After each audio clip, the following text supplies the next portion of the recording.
This is not financial advice, not legal advice, for entertainment, educational purposes only. And anything I say is my opinion. Please don't make any financial decision based on anything I say in these videos. Double check you're still subscribed to the channel. Double check your notifications are on.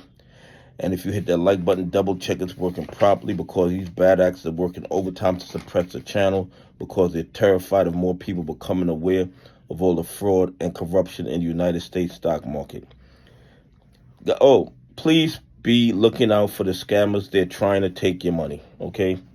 I mean, the scammers, I think the naked shorters are worse than the scammers, because at least we know the scammers are criminals.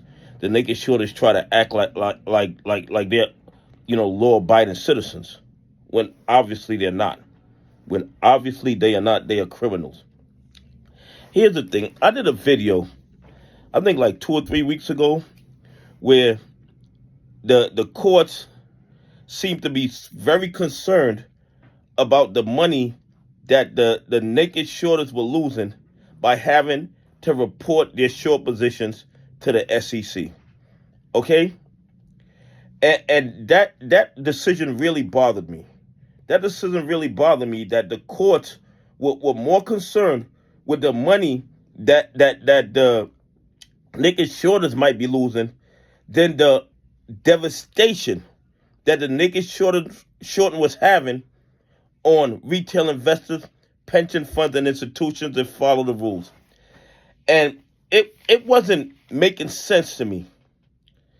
And I have come to the conclusion that there's a possibility that the SEC attorneys were ordered not to argue to the courts how detrimental naked shorting was to the economy, to retail investors, to pension funds, and to institutions that follow the rules. Because I can't see the courts knowing exactly how naked shorting destroys good companies, destroys pension funds, destroys retail investors, destroys institutions that follow the rules. And the court's decision is concerned with the economic impact on the naked shorters. Okay? That tells me that the SEC attorneys never explained to the courts how detrimental naked shorting is to the market, how detrimental naked shorting is to retail investors. And why would they not do that? Because that should have been the foundation of their argument. The foundation of their argument should have been, look what naked shorting is doing to retail investors. Look at what naked shorting is doing to the market. Look at what naked shorting is doing to great American companies. But they did not argue that. They made arguments that made the courts feel that the money or the economic impact of the transparency on the naked shorters was more important.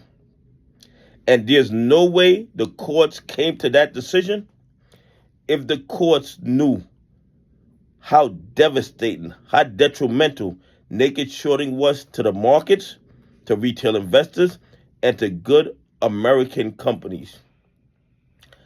I believe, and I wasn't in the room, I wasn't at the meeting before they went to court, but I believe that the SEC attorneys were told not to argue how detrimental naked shorting is to the economy, to the market, to good American companies. Anyway, please leave some comments. Tell me what you think. Do you think the courts knew how detrimental naked shorting was to retail investors, and they were more concerned with the economic impact on the naked shorters? I don't think so. Anyway, have a great day. God bless. I appreciate y'all on this journey with me.